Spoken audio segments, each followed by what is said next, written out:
Sri P. Chidambaram ji, please.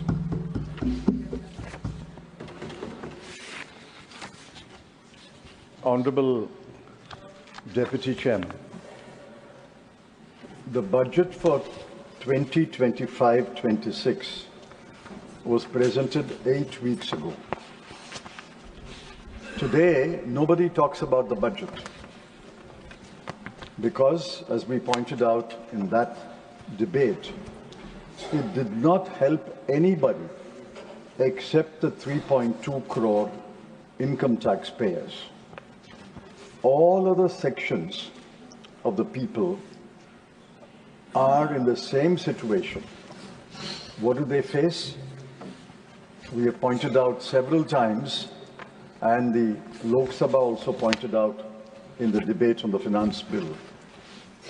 As a nation, we are facing rising unemployment, inflation in food, education and healthcare, stagnant wages according to government's figures, falling consumption, depreciating currency, rising household debt, the lowest household financial savings, and a government that has mercilessly cut budgeted expenditure in the current year, budgeted expenditure on health, education, social welfare, agriculture, rural development, urban development, midday meal scheme, Jal Jeevan Mission, scholarships for SC and ST and so on.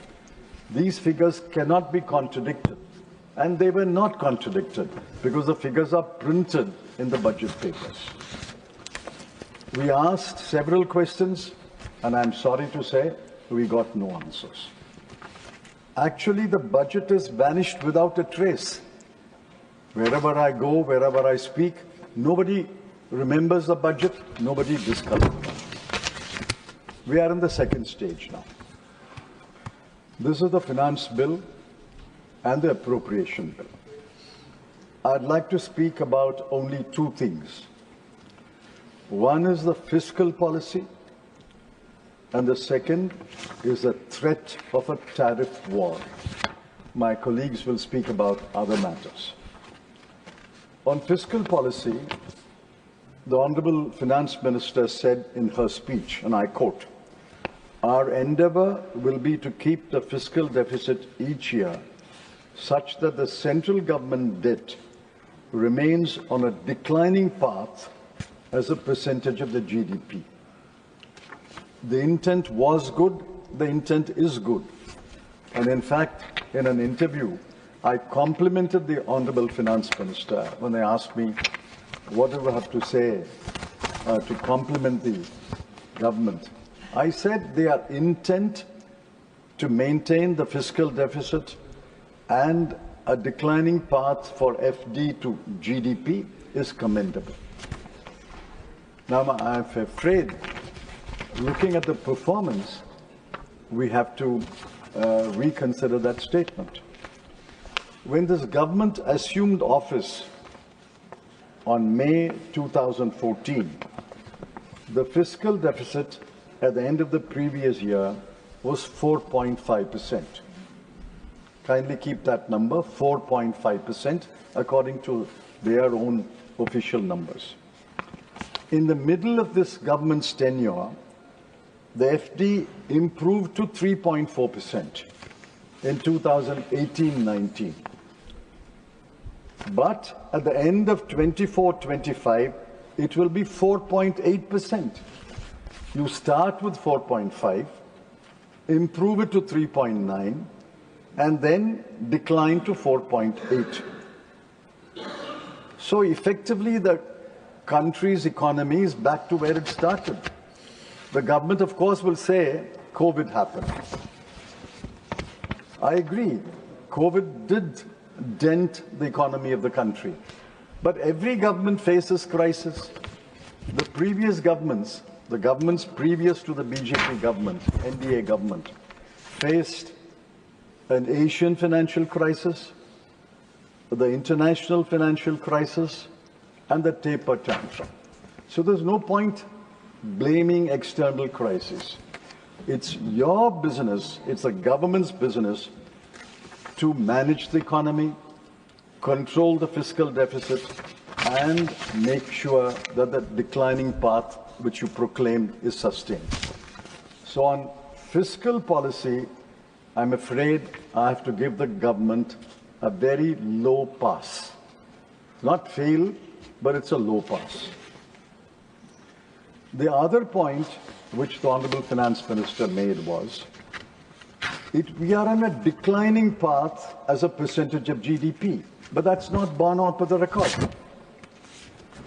According to the fiscal policy strategy statement laid by the Honorable Finance Minister on the floor of Parliament, the debt to GDP ratio will be 57.1% in 2024-25. 57.1. When they assumed office, it was 51%. It worsened to 61.4%. Compared to 61.4, 57.1 is certainly a declining path. But compared to 51% debt to GDP, when they assumed office, we are worse. The claim of a declining path is wrong. It rose, declined. There's no guarantee it will continue to decline. It may happen as it happened 4 years ago. It may rise again. The fiscal policy is correct, but the claim that the debt to GDP is on a declining path is hopelessly wrong. On this count, the government's grade is fail with a capital F. On the fiscal policy strategy statement, I read it more than once. I didn't find any policy strategy. For the present, I shall not say more than this. Unless the gross tax revenue to the GDP improves beyond 12%, you can't have a fiscal policy. Now, what is the record of this government? For the last 10 years, mark my words, sir, for the last 10 years, the gross tax revenue, GTR, to GDP is stuck between 11.15% and 11.64%. For 10 years, it is stuck in this narrow groove.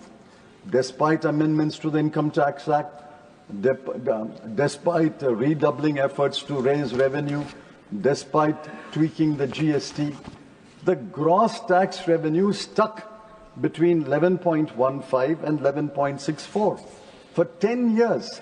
So what is the confidence this government gives us that the GTR to GDP will rise and therefore we can have a fiscal policy? Without revenues, you cannot have a fiscal policy. I'm afraid I cannot find any fiscal strategy in the fiscal policy statement. In the section on indirect taxes, the Honorable Finance Minister mentioned several things. For example, removal of 7 tariff rates, concessional duty on life-saving drugs, the reduction of basic duty on critical minerals, the tariff increase on knitted fabrics, exemption to 35 capital goods, some steps to promote exports, and some other measures. So far, so good. What she mentioned is so far, so good. But what did she not mention in the speech? Is it because they were not important? Or is it because, for the sake of brevity, she omitted them? I'm skeptical, sir. Because what she failed to mention were crucial matters. In 17 chapters of the Customs Tariff Act, the FM has made significant reductions in basic duties. Thank God, at long last, the government is giving up protectionism. We have screamed from the rooftops, protectionism is not the way to protect the economy. They are mixing up protectionism and patriotism. We can be patriot, but you don't have to follow protectionism. Protectionism is the antithesis of free trade. That is the first lesson in trade economics. Protectionism is the antithesis of free trade. It is a wrong policy. Dr. Panagaraya said it's a wrong policy. Dr. Jagdish Bhagwati said it's a wrong policy. Niti Aayog said it's a wrong policy. It fell on deaf ears. What we say, of course, always falls on deaf ears. But their own Niti Aayog, their own vice chairman, said protectionism is wrong. Finally, they moved away from protectionism. How protectionist is our economy? According to the WTO, India's simple average final bound tariff is 50.8%. With most favored nation, the trade-weighted average is 12%. These two numbers is a measure of how protectionist we were in the last 10 years. I did not expect the Honorable FM to mention in her speech all the duty reductions. But she should have certainly said in the speech, it's there in the annexure, certainly said in the speech that she has reduced customs duty on motor vehicles, passenger cars, goods transport vehicles, motorcycles, even bicycles, and even toys. These were tucked away in an annexure, which she did not read and most people do not read. On passenger cars, the reduction is from 125% to 70%. On motorcycles, the famous Harley-Davidson, 100% to 70%. On bicycles, the reduction is from 35 to 20. On toys, the reduction is from 70 to 20. Is this a genuine change of heart? Is it a genuine change of policy? I don't believe so. I think this is the effect of Mr. Donald Trump. The Trump effect has forced the government to reduce these duties. Finally, sir, I want to speak about the elephant in the room. The elephant in the room is tariffs. And there's a lot of discussion on tariffs. President Trump has made it clear that he will launch a tariff war on April 2. He's made it clear to no less than the Honorable Prime Minister. When Mr. Modi protested, he said, I don't care, I will impose tariffs on India. If he presses tariffs on India on April 2, what is the government's response? What is India's response? There has been no statement of policy, no discussion in Parliament, no consultation with opposition parties. The government is holding its cards close to its chest, if it has any cards at all. Contrast the openness of the Prime Minister of Canada. The Prime Minister of Canada, Mark Carney, his approach is a mark of democracy, transparency. Now, the Honorable Finance Minister announced some tariff reductions on February 1 in the budget. Obviously, Mr. Trump is not satisfied. The digital service tax of 6% was withdrawn on Tuesday. Newspaper reports say that more tariff concessions are under discussion. In his interview to the podcaster, the Prime Minister lavished fulsome praise on Mr. Modi. Now, first they tried concessions on February 1. Mr. Trump was not satisfied. They tried flattery. He doesn't seem to be satisfied. If concessions and flattery have failed, and if tariffs are going to be imposed on our exports on April 2, I want to know, what is the government's response? A tariff war will be in breach of the WTO, multilateral and bilateral trade agreements, and international conventions. It will wreck the world economy. It will ruin the economies of developing countries. A tariff war will lead to a trade war. The whole world will be hurt. Let me caution the government. If a tariff war and a trade war is unleashed, I'm finishing in 10 seconds. If a tariff war and a trade war is unleashed, it will lead to depressed exports, lower FDI, higher inflation, and currency depreciation. The RBI bulletin for March 25, I don't want to read it, warns us of the effect of a trade war. The Ministry of Finance's own report released yesterday has the same warning.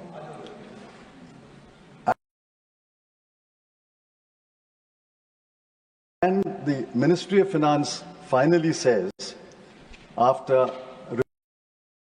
repeating the warnings, if the private sector were to invest in the economy, it will overpower the risks. They've been saying that for the last 3 years.